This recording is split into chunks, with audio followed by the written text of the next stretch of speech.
Ya, hello, welcome to Miori in Harmony. Oke, ya. Jadi di Miori Podcast ini Bu, kita punya slogan gitu ya Bu, Iya. simbol biar openingnya itu seru. Waktu kita buka itu kita Miori in Harmony gitu, sambil nunjukkan hati gitu Bu ya. Nah, Lambang cinta ya. iya, lambang cinta, love.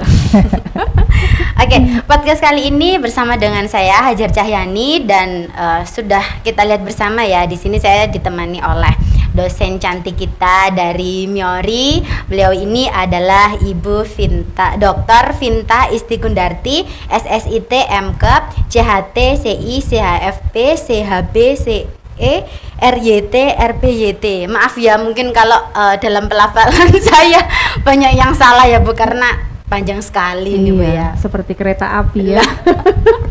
Terus panjang, enggak selesai. Alhamdulillah.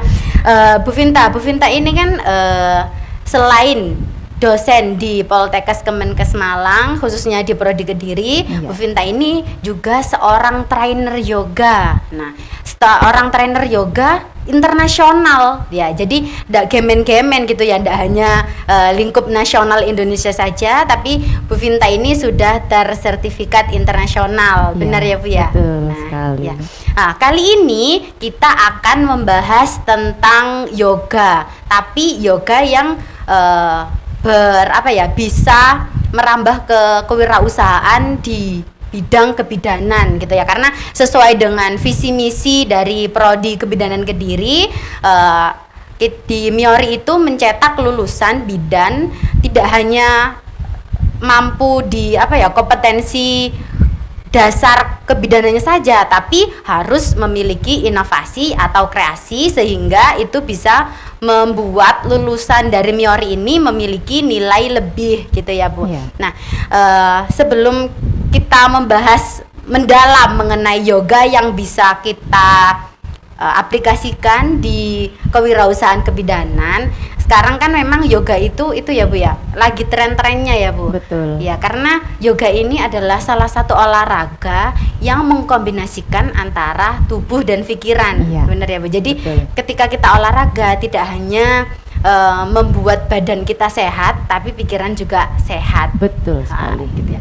Nah, menurut saya Bu, yoga itu juga olahraga yang mempunyai nilai estetik, keindahan. Betul. Karena ketika banyak orang gitu ya Bu, tidak sedikit ketika olahraga yoga itu ingin difoto untuk keperluan mungkin buat story WA Iya. atau Instagram. Iya, Berarti kan dia olahraga yang mempunyai nilai estetik. Iya. Bener ya Bu? Iya, betul.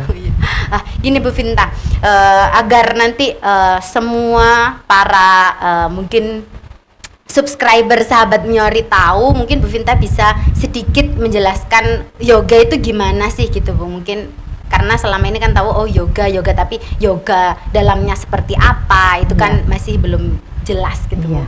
Baik. Sebelum saya masuk ke yoga itu apa, Iya. sedikit saya ceritakan ya. Alhamdulillah di tahun 2017 Iya. ya, itu Allah mengizinkan saya bisa belajar yoga ini kepada Michelle itu seorang bidan dari Australia, dan guru saya ada Michelle, ada Samantha. Nah, di situ kita belajar yoga itu ada prenatal yoga, ada yoga active birth, ada yoga postnatal. Jadi yoga ini diterapkan pada kehamilan, persalinan, dan nifas. Dan ini yang selain ini juga ada yoga pada kasus-kasus infertil. Nah, jadi kebetulan saya juga belajar pada guru-guru yang expert ya, sehingga dengan keterampilan yang saya miliki ini ternyata sesuai ya dengan visi misi juga di Prodi Kebidanan Kediri ini, yang lebih mengutamakan pada membangun jiwa entrepreneur dari mahasiswa. Nah, kesesuaian kompetensi yang saya miliki dengan visi misi yang ada di Prodi ini tentunya sangat bermanfaat sekali untuk mahasiswa kebidanan ya. Karena kita tahu kita sudah memasuki revolusi industri ya, bagaimana membangun jiwa-jiwa entrepreneur ini kepada mahasiswa agar dia lulus nanti tidak hanya bergantung bagaimana pekerjaan ini dia dapat dari institusi pemerintah, swasta, tapi nggak begitu, dia bisa membuat lapangan kerja sendiri, yang mana akhirnya nanti lapangan kerja ini sangat membantu untuk adik-adiknya atau orang lain yang ingin bekerja. Nah, di situ jiwa entrepreneur itu yang dibangun seperti itu. Nah, sekarang ini kan lagi gencar-gencarnya Kemenkes juga sedang berkomitmen untuk melakukan transformasi sistem kesehatan. Nah, kita tahu bahwa di dalam transformasi sistem kesehatan ini ada 6 pilar. Nah, yoga itu bisa masuk di situ. Di salah satu pilarnya itu ya, Bu. Iya, jadi salah satu pilarnya yaitu yang pertama adalah transformasi layanan primer. Nah, olahraga itu termasuk edukasi yang diberikan kepada masyarakat. Nah, yoga ini kan bagian dari olahraga. Nah, kemudian dia juga merupakan upaya preventif dan promotif yang bisa diajarkan pada ibu hamil, ibu bersalin, ibu nifas. Nah, untuk meningkatkan kesehatan ibu dan anak. Nah, ini merupakan terobosan ya sebetulnya yang kita lakukan, yang kita ajarkan kepada mahasiswa ini membantu untuk percepatan transformasi dari sistem kesehatan yang dicanangkan atau digerakkan oleh Kemenkes ini tadi. Nah, di situ ya, jadi kita itu visi misi kita itu sebetulnya sudah sesuai dengan transformasi Kemenkes dari 6 pilar gitu ya, Bu. Betul sekali. Nah, itu ya, jadi dari situ kita kembangkan potensi-potensi mahasiswa itu tadi. Nah, nantinya tidak hanya terfokus pada yoga itu saja, bisa lebih luas lagi untuk bisa mengedukasi masyarakat, bisa meningkatkan derajat kesehatan masyarakat, itu bisa lebih luas lagi nantinya, karena komplementer itu sebetulnya banyak sekali ya. Tidak hanya yoga. Nah, yoga adalah salah satunya yang banyak diminati oleh masyarakat. Nah, seperti yang Mbak Hajar bilang tadi ya, kenapa sih masyarakat itu kalau habis yoga itu seneng banget minta difoto-foto gitu ya? Karena memang yoga itu memiliki seni ya. Dia betul, estetiknya muncul. Kemudian tidak menjenuhkan, karena setiap kali yoga itu sekuennya itu pasti berbeda gitu ya. Dan itu membuat mereka pasti senang dengan setiap gerakan-gerakannya gitu ya. Nah, seperti rasanya kayak keren gitu betul ya. Mereka pasti beranggapan begitu, keren banget ya, dan itu tidak membosankan ya. Jadi sesuatu yang harus kita berikan ke masyarakat itu, layanan itu memang harus inovatif. Setiap minggunya itu gerakan itu harus berganti ya. Jadi jangan monoton, karena masyarakat itu kalau diberikan sesuatu yang monoton pasti mudah bosan gitu ya, Bu ya. Dan coba ditanya deh sama masyarakat atau ibu-ibu yang sudah pernah ikut yoga, besok harinya gimana kondisinya, pasti mereka akan merasakan segar banget gitu, tidurnya nyenyak. Nah, terus pikirannya fresh. Betul, pikirannya lebih fresh, karena memang ya kalau kita lihat evidence base-nya gitu ya, hasil-hasil penelitian yang sudah dilakukan, bahwa yoga ini bisa meningkatkan imunitas tubuh loh ya. Jadi pada ibu hamil itu imunoglobulin A-nya itu meningkat, kadar kortisolnya turun. Nah, otomatis ya, kalau kadar kortisol turun berarti cemasnya turun, depresinya turun, stresnya turun ya. Dan tentunya itu yang membuat dia imunitasnya jadi naik, Mbak Hajar. Nah, berarti itu bisa mengatasi ketidaknyamanan selama kehamilan itu tadi ya, Bu ya. Ketidaknyamanan seperti nyeri punggung gitu, itu bisa diatasi dengan yoga. Jadi banyak manfaat yoga itu ya. Bahkan dia juga bisa menurunkan komplikasi yang terjadi pada kehamilan seperti hipertensi, preeklamsi, kemudian bayinya yang lahir itu Apgar skornya lebih bagus loh daripada kelompok yang tidak melakukan yoga. Kemudian resiko terjadinya perlambatan pertumbuhan dalam janin atau yang kita kenal dengan IJR itu juga bisa ditekan dengan melakukan yoga.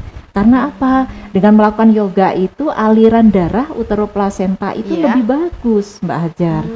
Nah, iya, jadi iya. manfaatnya banyak sekali dari yoga ini ya. Itu baru di kehamilan ya. Iya. Belum kalau yoga yang diterapkan pada kasus-kasus yang punya komplikasi, Iya. yang ada komplikasinya, Iya. itu lebih bermanfaat lagi. Belum nanti di persalinan, nifas, Betul, infertil itu tadi betul, gitu. Nah, betul. berarti karena itu banyak, mungkin nanti kita akan bahas mendalam di kehamilan dulu aja gitu ya, Bu. Iya, Ya. betul. Nah, Bu, ini kan setahu saya kalau yoga itu kan gerakannya itu kan macam-macam ya, Iya, Bu. Sampai betul. kadang ada kakinya yang diangkat. Iya. Nah, ketika yoga yang akan diterapkan di ibu hamil itu gerakannya itu seperti apa saja? Apakah semua gerakan itu bisa Iya. dilakukan atau ada batasan-batasan gitu, Bu? Iya. Kalau pada ibu hamil tentunya ada batasan ya. Karena tidak semua gerakan itu bisa dilakukan. Karena kita harus memperhatikan apakah gerakan ini membahayakan atau tidak. Misalnya seperti yang Mbak Hajar sebutkan tadi, kalau Iya. kepalanya di bawah, kakinya di atas Iya. gitu ya. Oh, iya. Nah, itu kalau dia terjatuh, nah malah Perutnya, membahayakan ya. iya. Karena gini, untuk yoga prenatal itu kita harus cek dulu sebetulnya ya. Kita harus cek dulu. Makanya yang melakukan yoga itu harus benar-benar sudah instruktur ya. Kita harus cek dulu apakah ibu ini riwayat kesehatannya bagaimana gitu ya. Iya. Kalau dia misalnya memiliki kondisi plasenta previa gitu ya. Iya. Nah, itu nggak mungkin kita akan mengajarkan open hip atau ibaratnya kakinya yang dibuka terlalu lebar dan sebagainya. Itu kan iya, akan iya. merangsang untuk pelepasan plasenta dan itu membahayakan. Makanya itu harus diperhatikan. Jangan sampai gerakan yoga yang Iya. kita ajarkan itu membahayakan ibu hamil gitu Tidak ya. menjadi mensejahterakan tapi malah Betul, membahayakan. iya, gitu karena ya. sifatnya yang kita ajarkan itu lebih gentle daripada yoga-yoga basic ya.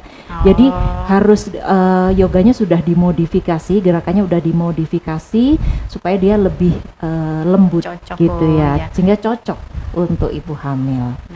Berarti kalau seperti itu, apakah ibu hamil itu bisa melakukan yoga sendiri atau harus ada instruktur, Bu, ketika ingin melakukan yoga gitu loh, Bu? Betul. Harus ada instruktur, saran harus saya. ada ya, Bu, ya? Betul. Karena pasien kan belum tentu paham dengan kondisinya ya. Iya. Dia memiliki masalah apa gitu ya.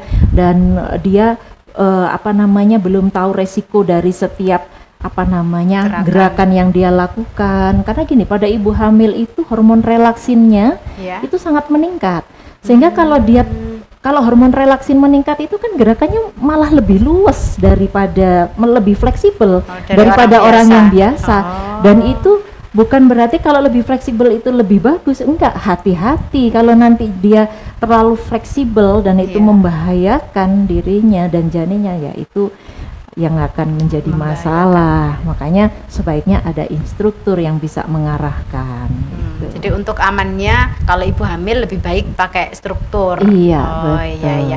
Nah, untuk gini, Bu, kalau seandainya di dalam kehamilan itu kan pasti ada ketidaknyamanan gitu ya, mulai dari mual, mungkin terus nyeri punggung yang seperti Iya. jenengan sampaikan tadi. Nah, itu apakah gerakan di kehamilan itu kalau di yoganya itu runtut seperti itu, apa tergantung dari kondisi? Seandainya kalau mual muntah, oh ini pakai gerakan yang ini, atau untuk yoga pada ibu hamil ya pakai yoganya gerakannya 1, 2 sampai berapa gitu, gimana, Iya. Bu? Itu tergantung kondisi pasiennya, tergantung kondisi dari customernya Iya. ya. Jadi seorang instruktur itu harus peka kondisi customernya. Kita harus mengelompokkan mereka. Yang normal-normal kita kelompokkan. Trimester berapa kita kelompokkan. Jangan sampai orang yang punya komplikasi kehamilan dikelompokkan dengan orang yang normal, karena nanti harusnya Gerakan. treatment yang kita berikan itu berbeda gitu ya. Sekarang orang yang mual gitu ya di trimester 1 kita kelompokkan pada mereka yang di trimester 3 yang gerakannya sudah berbeda. Nah, itu lebih merangsang mual muntahnya. Jadi harus iya, kita treatment sesuai kondisinya. Berarti akan Iya, berbeda ya, Bu, betul. melihat kondisi Betul. dari ibu tersebut. Iya. Nah, Bu, gini, ini kan di Miyori mahasiswa itu diharapkan memiliki nilai plus ketika lulus ya, Bu. Iya. Nah, salah satunya dengan yoga itu tadi. Betul. Nah, kalau yoga kan saya kira semua orang itu Bu, bisa kalau Iya. ikut pelatihan. Iya. Tapi gimana sih cara Bu, mengemas Iya. agar yoga itu bisa bernilai dibandingkan dengan yang lainnya, dengan yoga-yoga yang lain gitu loh Bu, khususnya di kebidanan gitu. Gimana Bu? Artinya maksud Mbak Hajar, yoga ini Ya. bisa beda gitu Iya. dengan yang lain. Ya. Bisa apa enggak, apa ya semuanya sama. Ya, intinya setiap gerakan yoga itu mirip ya. Tapi yang membuat kita itu nanti berbeda dengan yang lain itu sebetulnya inovasi kreasi kita, bagaimana membuat yoga ini desainnya, apakah ruangannya itu menarik, kemudian sekuen yang dibangun setiap kali pertemuan itu menarik. Nah, itu instrukturnya yang harus bisa membuat inovasi-inovasi itu. Nah, itu yang kita ajarkan bagaimana ke mahasiswa berpikir kreatif. Nah, berpikir kreatif thinking ya, itu yang kita ajarkan pada mahasiswa agar dia terbangun pola pikirnya untuk berkreasi di setiap apa yang kita ajarkan gitu. Nantinya dia kalau kita lepas ke lahan, tentunya dia akan bisa berpikir kreatif untuk membuat kelas yoga ini menjadi sesuatu yang sangat menarik dan berbeda dengan yang lain gitu. Itu Mbak Hajar. Ya, berarti bukan di yoganya seperti apa, tapi lebih ke pendukungnya gitu ya Bu. Jadi fasilitasnya, pelayanannya gitu ya Bu. Bukan di yoganya gerakannya yang dirubah-rubah, bukan, karena itu ada sendiri ya Bu. Yang harus dikembangkan itu tadi ya inovasi dan kreasi dari mahasiswa tersebut. Nah, ini gini Bu, di dalam yoga itu kan banyak sekali gerakan, atau saya pernah baca itu kalau di yoga itu ada tahapan-tahapan tingkat kesulitan mungkin Bu ya. Nah, kalau di kehamilan itu apakah dia itu juga akan diajarkan yoga berdasarkan tahapan atau tidak Bu? Maksudnya tahapan kesulitan, atau kalau memang kehamilan ya udah gerakannya itu tidak ada, nanti mungkin di trimester 1 gerakannya ini, di trimester 2 agak sulit lagi. Apakah semakin bertambahnya trimester gerakannya akan semakin sedikit atau semakin sulit? Kalau orang biasa kan kayaknya kita yoga hari ini, bulan berikutnya kan akan lebih susah gitu ya Bu. Apakah perlakuan itu akan sama dengan ibu hamil? Ya. Jadi di yoga itu gerakannya tentunya berbeda. Trimester 1, 2, 3. Apa yang mau kita kuatin dari fisiknya si ibu ya. Kalau trimester 1 itu kan banyak yang mual muntah, dan tentunya di situ kita nggak akan banyak mengajarkan gerakan-gerakan yang sangat cepat ya. Di situ akan lebih ke arah restoratif, bagaimana dia mengurangi mual muntahnya. Dia akan lebih banyak kita ajarkan cara bernafas yang benar ya. Jadi pernafasan di yoga yang disebut dengan pranayama itu banyak tekniknya. Nah, jadi nanti akan diajarkan bagaimana sih tekniknya mengurangi mual muntah ini, bagaimana pose-pose yang lebih merilekskan tubuh. Jadi dia nggak akan belajar yang yang sulit-sulit, pose-pose yang sulit, enggak. Nanti dia masuk trimester 2, dia sudah mulai meningkat gerakannya gitu ya. Trimester 3 lebih meningkat lagi, misalnya menguatkan bagian kaki, menguatkan bagian punggung, karena dia sudah harus menghadapi persalinan kan. Nah, kemudian dia diajari bagaimana membuka panggulnya. Nah, pose-pose itu yang akan diajarkan karena dia untuk mempersiapkan proses kelahiran gitu. Jadi intinya di tiap semester itu berbeda Mbak Hajar. Jadi kalau ibu hamil itu beda memang ya kondisinya dengan orang-orang biasa, karena kalau ibu hamil kan mesti ada ketidaknyamanan gitu tadi, penyesuaian gitu ya Bu. Jadi untuk gerak-gerakannya mungkin untuk tahap ke yang sulit-sulit itu tidak sampai ke sana gitu ya Bu ya. Itu kan nanti justru merugikan kondisi ibu hamil, membahayakan ya. Dan kalau pada ibu hamil ya yoganya nggak boleh tahan nafas ya. Nggak boleh, beda sama umum ya, dia nggak boleh tahan nafas karena nanti akan mengganggu aliran oksigen dari ibu ke bayinya ya. Kalau dia lelah kita harus beri kesempatan dia beristirahat, minum ya, karena kalau tidak nanti dia malah dehidrasi, bukannya sehat malah dehidrasi ya. Jadi harus kita perhatikan itu, instruktur harus peka terhadap kondisi pasien satu persatu, mana yang lelah ya harus istirahat. nggak harus kita anjurkan terus mengikuti asana Apa yang yang- kita lakukan. Berarti memang Iya. itu kondisional gitu ya Bu, Iya, melihat betul. kondisi dari pasiennya Iya, itu tadi. benar sekali. Ya, Bu Vinta, ini kan Ya. saya pernah baca gitu ya, ternyata di yoga itu banyak sekali, ada yin, ada hatha atau apa gitu, saya lupa Bu namanya kan, susah kalau menurut Iya. saya. Nah, kalau untuk yoga yin sendiri, ini bisa nggak sih Bu diterapkan di yoga untuk ibu hamil? Iya. Gitu Bu. Baik Mbak Hajar. Jadi kebetulan nih ya, Iya, saya kemarin ambil 200 jam itu yin yoga. Nah, Oh, jadi yin yoga itu memang pose-posenya dia lebih menstimulasi titik-titik akupunktur ya, titik-titik meridian yang ada di dalam tubuh.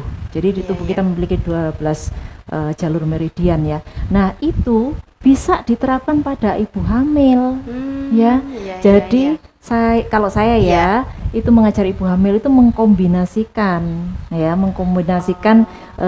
hatha yoga dengan yin yoga ini tadi gitu ya. Oh, Jadi iya, iya. gerakannya itu nanti lebih bervariasi ya. Oh. Yin yoga itu lebih tenang Mbak Hajar. Jadi iya, iya. dia berbeda sekali gitu ya dengan hatha yoga. Sebenarnya dia juga hatha yoga ya, tapi dia berbeda sekali gerakannya gitu. Dia lebih tenang gitu ya. Misalnya satu pose dia bisa sampai 3 menit berdiam Oh, diri iya. dalam satu pose ya. Nah, itu memang melatih pasien atau Iya. ibu hamil agar dia itu belajar untuk lebih awareness, lebih mindfulness lah. Oh, Nah, mindfulness. jadi seperti itu. Bagaimana dia mengelola pikirannya, bagaimana dia bisa tenang dalam waktu 3-5 menit itu dengan pikirannya dia sendiri. Mungkin dia akan merasa jenuh ya, 3 menit kok berdiam Iya. seperti ini, harusnya sudah bergerak. Itu dia harus belajar sabar dengan yin yoga itu. Ya, manfaatnya banyak sekali.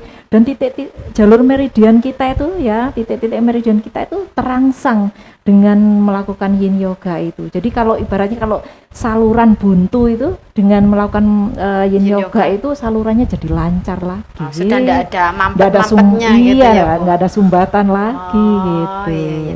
Jadi sebenarnya untuk gerakan pada yoga pada Iya. ibu hamil itu bisa diambilkan dari berbagai macam Betul. teknik yoga itu, dari hatha diambil, Iya. dari yin diambil. Mungkin Iya. itu juga salah satu inovasi ya Bu ya, Betul. yang bisa Iya. diterapkan oleh Iya. mungkin nanti mahasiswa di lulusan Betul. Miori. Iya. Jadi biar ndak monoton itu terus, Betul. seperti yang Bu Vinta jelaskan Iya. tadi, harus variasi, Iya. harus bervariasi dan berinovatif yang Iya, lainnya, inovasi-inovasi lainnya Betul, gitu ya Bu ya. Jadi harapan saya itu mahasiswa itu bisa menjadi versi terbaik dirinya gitu Oh ya. iya, Nah, iya, iya. itu yang terpenting ya. Kalau kita mau berbeda dengan yang lain harus bisa menjadi versi terbaik dirinya ya. Dan berbeda gitu ya, Iya, nilai betul, plus gitu. betul, Oke. betul. Bu Vinta mungkin cukup di sini dulu ya Bu. Iya. Sebenarnya ini saya juga pengen tanya-tanya lebih banyak lagi, karena kan yoga itu tidak hanya di kehamilan, ada di Iya, persalinan, ada di